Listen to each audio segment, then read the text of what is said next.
This is the first ever Audi e-tron fully electric vehicle, and instead of it being predictable by saying Audi has gone electric, their marketing team is very clever and they've pegged it as electric has gone Audi, so full marks there. Let's jump right into it. Perks, quirks, and irks, starting with the turn signal. It is a perk for me. Not a new thing for Audi, but still cool nonetheless. It is in motion. It goes from the inside to the outside. I'll back up and let you take a quick look. Now, it moves quicker than the rear signal, but the fact that it's in motion is still cool.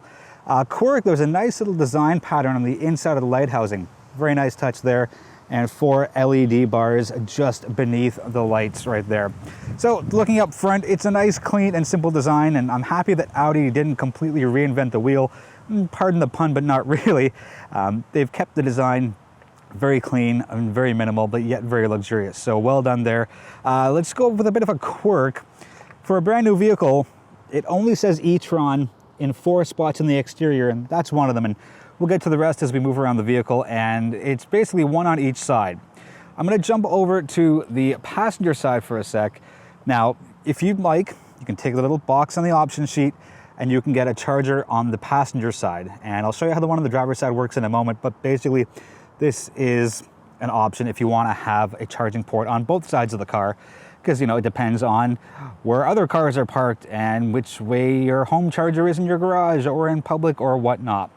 So let's go back to where we started in this diagonal look, and let's go to the charging port before we take a look at the side profile. So there's your charging port, and it's a nice, clean, flush design. You can barely notice it, but there's a little button just to the right of the end. Basically, you push that, and that's how your charging port opens, and you put your plug in and you do your thing. And when you're done, simply push that button one more time,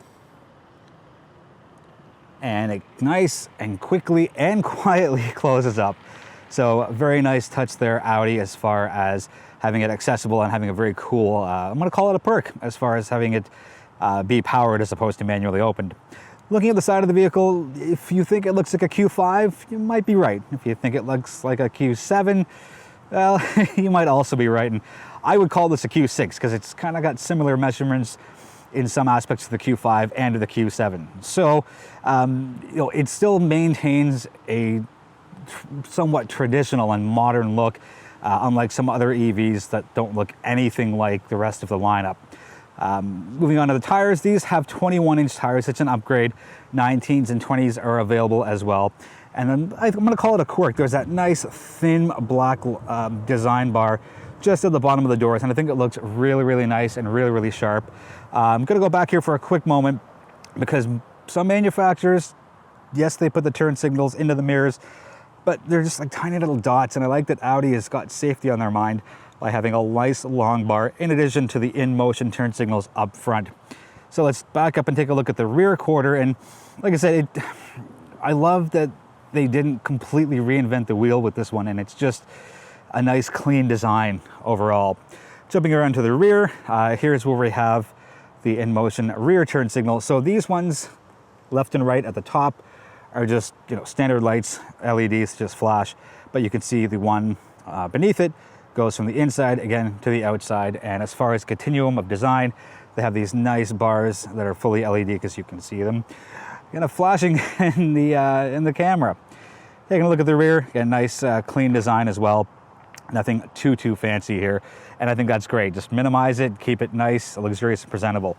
So there is, I believe, the 4th mentioned of e-tron. So we had one in the front, one in the back, and one on each of the charging ports. Right, the driver's side charging port and the optional passenger side charging port. So well done there, Audi.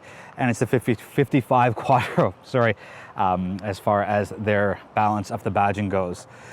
That's going to wrap the outside up, and really, let's end up with a nice side shot of the car for you. Overall, a lot of perks. No, there's no perfect car out there. You know, everyone wants something different. But as far as launching a brand new model and having a electric vehicle as opposed to traditional combustion, or even a hybrid, I think Audi has done a terrific job of maintaining consistency in their design language and not straying too far from what's made them successful on the modern front.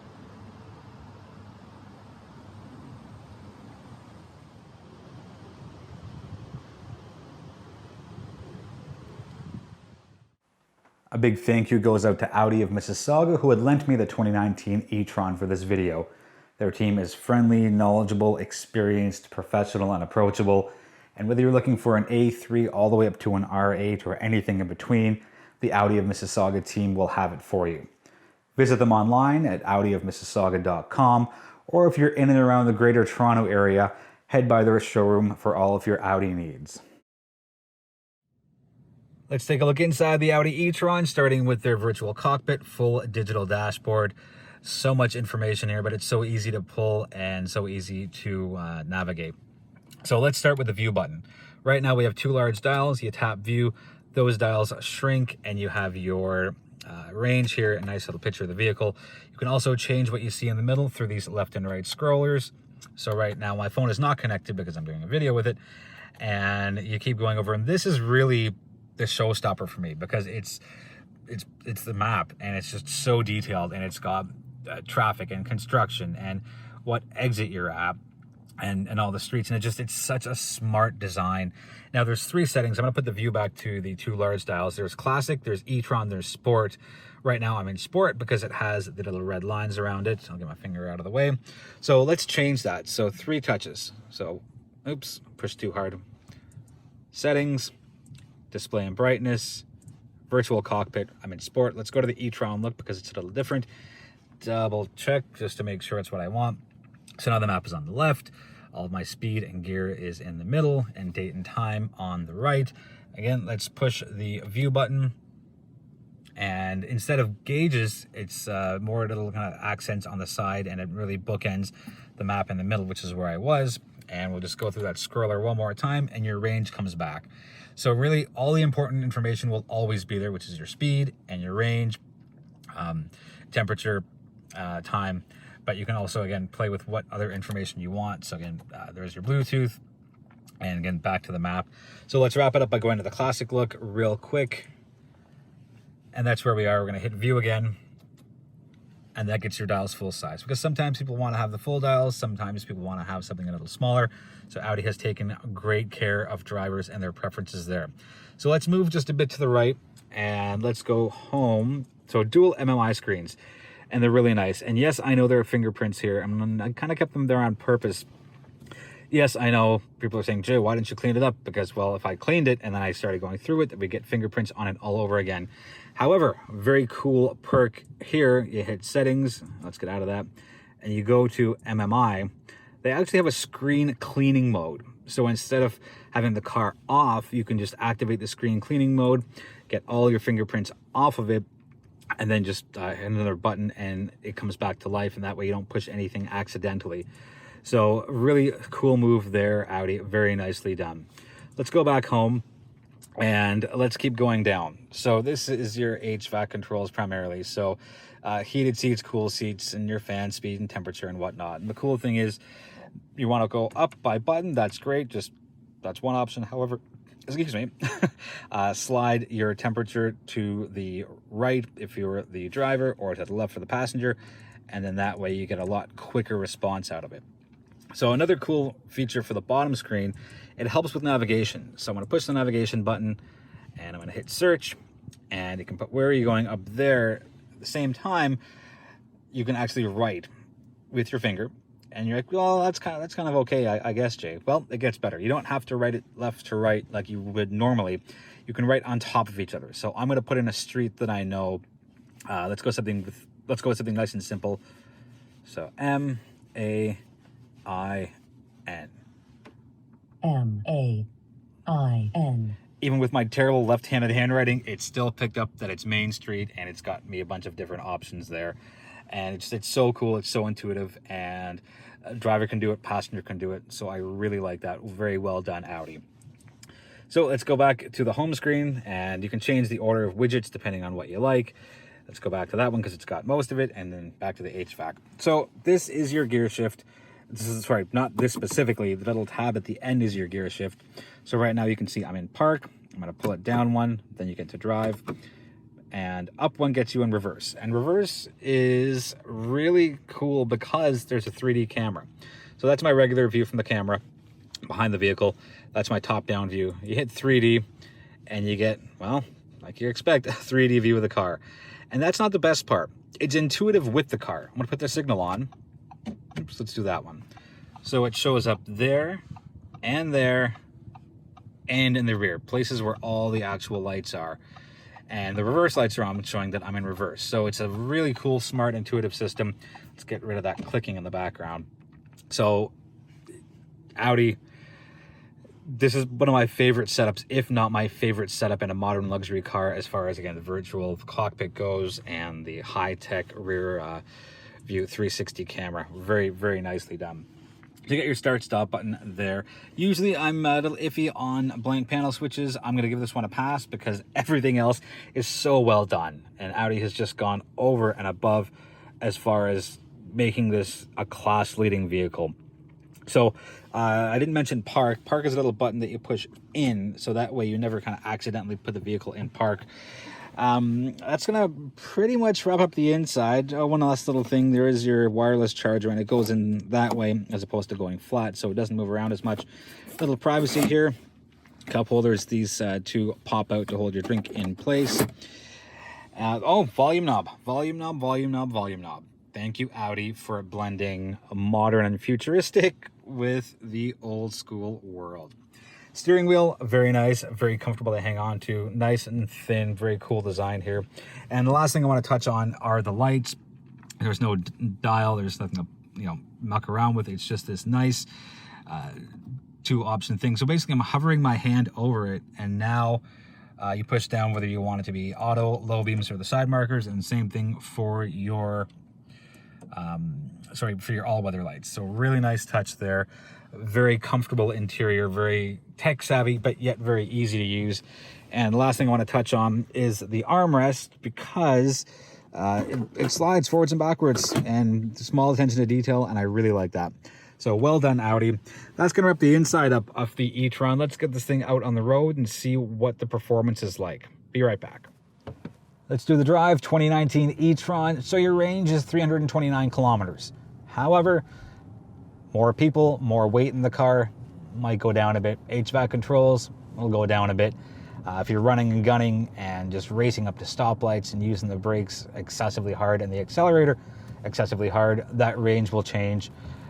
Flip side of that is if you do predictive driving and you kind of plan your route out, you can, I don't see why you couldn't get about 360, 70, 80, 90, even 400 kilometers if your route is planned, and uphills, downhills make a difference in that as well.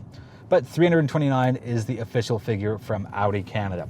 As far as power goes, we're looking at a total of 335 horsepower and 414 pound-feet of torque. Pretty impressive. All of that torque is pretty much instant because, again, it is an EV. You have your boost option, and that gets you up to 402 horsepower and 490 pound-feet of torque. So if you're if you got the car full of people and stuff, and you're running a road trip through the Rockies, and you got to get up a hill, kick on the boost, and that'll kind of push you over the proverbial hill, so to speak. As far as charging goes, we went over the charging port on the driver's side of the vehicle. You use a big, powerful charger. You get 80% of the battery life back in 30 minutes. There's still the level 1s and level 2s as well, but it's good to know that there's a fast charge option available. And some of the complaints about EVs that I've heard are cool that we have them, great technology. We don't have the infrastructure for them. And I will agree to a point. As of September 2019, you're right, there aren't enough charging stations for the number of EVs that are coming up. However, we're a forward-thinking country, both Canada and the United States, and we're adding EVs all the time. And I believe there's a gas station in the next city over, the Petro-Canada, that has a charging station, and that is absolutely fantastic. So EVs aren't going away. They're here for the long term, and it's hard to retrofit any kind of urban area to be able to support that because, you know, we are a driving world, and it's been gasoline for nearly the entire span of it. So having a vehicle like the e-tron we're changing and adapting for it. And whether it's the e-tron or any other electric vehicle, there will be enough infrastructure, I think, in the next couple of years, and we're always going to be adding to that. Again, because it's not going away, it's not a fad, it's not a trend. Let's switch gears, pardon the pun, but kind of not really, to driving modes. There's efficiency, comfort, auto, dynamic, individual, off-road, and on-road. So right now the ground clearance is about, I think, 8.5 inches on the e-tron, and it's got the air suspension, so you can add to that or take away from it depending on what your road conditions are. I don't know if I necessarily take this off-roading, but we live in North America. Snow is a very real thing, and sometimes snow accumulates on the road, and you might need to just get that little bit more of ground clearance so you don't wreck the underneath of your vehicle, or at least the front end of your vehicle. I believe I said cornering and handling are done very, very well. It feels like just a regular car. It just happens to be the way of the future. And the learning curve that I had was with the brake pedal, because brake pedals in EVs act differently than brake pedals in combustion vehicles. So it's a little, harsh on it accidentally. So I lurched forward the first couple of times I tapped the brake, but you get used to it pretty quick. Paddle shifters, the left one, which is your downshifter one, so to speak, that engages a stronger level of regen braking. There's 2 stages. Tap once for level 1, tap twice for level 2, and you tap your right side paddle shifter, and that gets you your boost, which is very logical because that is your upshifter as far as the positive and negative go as far as signage.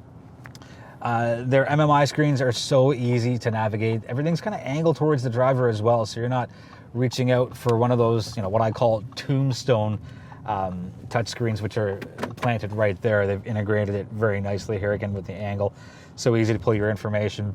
And if you're ever worried about not being able to find a charging station, of course Audi's thought of that.